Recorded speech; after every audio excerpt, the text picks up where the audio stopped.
अस्सलामुअलैकुम। आज मैं आप लोगों के साथ हैदराबादी शाही शीर कुरमा की रेसिपी शेयर कर रही हूँ। ये ईद स्पेशल रेसिपी है, आप लोग जरूर ट्राई करें। तो चलिए शुरू करते हैं। लास्ट रमजान मैंने शीर कुरमा की रेसिपी शेयर की थी। उसमें मैंने कंडेंस्ड मिल्क ऐड किया था। उसका लिंक आपको मेरे इस वीडियो के आखिर में मिल जाएगा या डिस्क्रिप्शन बॉक्स में भी उसका लिंक मैं शेयर कर दूंगी। लेकिन इस बार हम थोड़ा अलग करते हैं। इस बार हम बनाएंगे शाही शीर खुरमा। तो चलिए इसके लिए हम थोड़े से नट्स ग्राइंड कर लेते हैं। मिक्सर के जार में हम डालेंगे 10 काजू। काजू के मैंने पीसेस कट करके रख लिए हैं ताकि ग्राइंड करने में आसानी हो जाए। और हम इसमें डालेंगे 10 बादाम, इसे भी कट करके डालें। इसमें थोड़ा सा दूध डाल दें। दूध डालने के बाद इसे हम अब ग्राइंड कर लेते हैं, यानी अच्छे से बारीक पेस्ट की तरह पीस लेते हैं। काजू और बादाम का पिसा हुआ पेस्ट अब तैयार है। एक बाउल में हम 100 ग्राम फीका खोवा यानी खोया ले लेते हैं। ये आपको किसी भी बेकरी में या मिठाई की दुकान में आसानी से मिल जाएगा। इसमें हम थोड़ा सा दूध डाल के इसे अच्छे से मिक्स कर लेते हैं।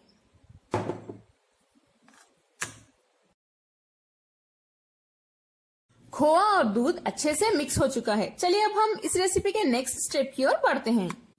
शीर खुरमा में जो भी नट्स और ड्राई फ्रूट्स हम लोग डालेंगे वो भी देख लेते हैं। यहाँ मैं ले रही हूँ 20 ग्राम किशमिश, खजूर 7 से 8 ले लें। इन्हें देखिए इस तरह से लंबे लंबे स्लाइसेस में कट करके रख लें। 20 ग्राम चिरौंजी यानी चरोली, 20 काजू, काजू को भी कट कर लें, 20 बादाम और 20 पिस्ता। हमें 2 से 3 चुटकी सैफरॉन यानी जाफरान भी चाहिए। हम शीर खुरमे को इसके साथ आखिर में गार्निश कर लेंगे। हम शीर खुरमा के लिए 80 ग्राम यानी 80 ग्राम सेवइयां भी ले लेते हैं। देखिए इस तरह से बारीक सेवइयां ले लें। रमजान के महीने में आपको मार्केट में आसानी से मिल जाएंगे। आप चाहें तो सेवइयों की क्वांटिटी बढ़ा भी सकते हैं। अगर आपको शीर खुरमा में सेवइयां ज्यादा पसंद हो तो आप ज्यादा भी डाल सकते हैं। पैन में हम 2 टेबलस्पून घी गरम कर लेते हैं। घी गरम हो चुका है। हम इसमें कटे हुए ड्राई फ्रूट्स और नट्स डाल देते हैं। इन्हें डालने के बाद मीडियम फ्लेम पे इन्हें अच्छे से सौटे कर लें। 2 मिनट के लिए सौटे करने के बाद फ्लेम बंद कर दें और इन्हें एक प्लेट में निकाल के रख लें। घी इसमें अच्छे से निकाल के तभी प्लेट में निकालें। देखिए घी को इसमें से अच्छे से स्ट्रेन कर लें। इसी घी में हम थोड़ा सा और घी डाल देते हैं। घी गरम हो चुका है। अब हम इसमें ये सेवइयां डाल देते हैं। इन्हें डालने के बाद इन्हें भी हम अच्छे से घी में भून लेते हैं। फ्लेम को मीडियम पे रख के भूनिए, सेवइयों को जलाइए मत।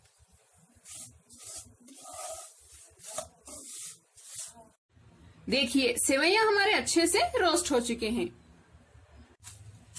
एक वेसल में हम 2 लीटर दूध गरम कर लेते हैं।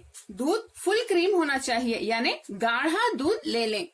इसे हाई फ्लेम पे रख दें उबाल आने तक, यानी दूध बॉईल होने तक। दूध हमारा बॉईल हो चुका है। हम इसे मीडियम फ्लेम पे 5 मिनट के लिए पका लेते हैं। 5 मिनट इसे अच्छे से पकाने के बाद हम इसमें भुने हुए सेवइयां डाल देते हैं।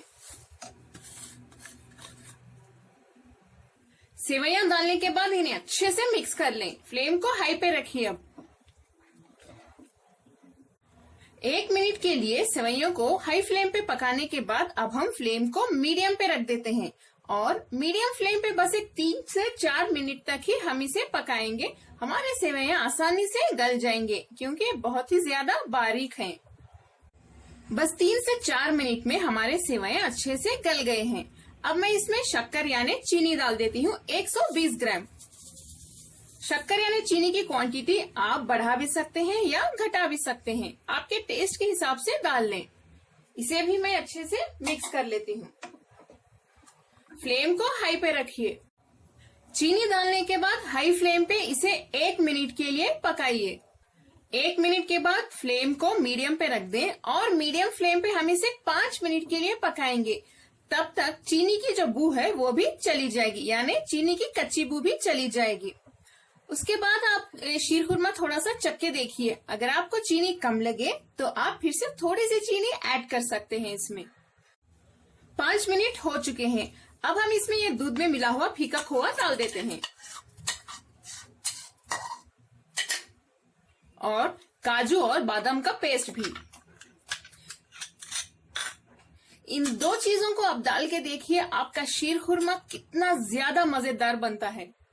फ्लेम को मीडियम पे रख के इसे भी मिक्स कर लें। नेक्स्ट हम इसमें ये ड्राई फ्रूट्स और नट्स डाल देते हैं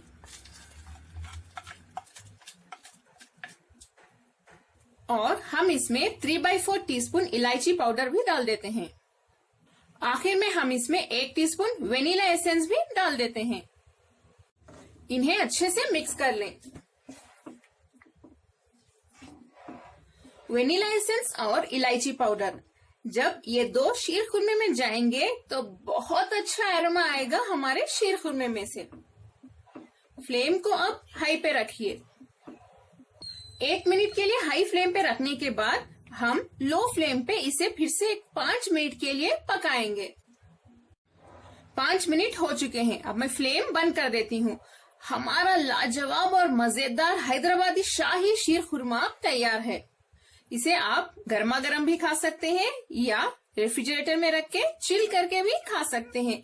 खाने से पहले इसके ऊपर नट्स के साथ यानी नट्स और ड्राई फ्रूट्स के साथ गार्निश कर लें और इसमें जाफरान के जो स्ट्रैंड्स है वो भी थोड़ा सा गार्निशिंग करते वक्त डाल दें। कमेंट्स में जरूर बताएं आपको मेरी आज की ये डेजर्ट की रेसिपी कैसी लगी। अगर आपने मेरे चैनल को सब्सक्राइब नहीं किया है तो प्लीज सब्सक्राइब कर लें और बेल आइकॉन भी प्रेस कर दें। लाइक करें और मेरी वीडियो को शेयर भी करें। अस्सलाम वालेकुम।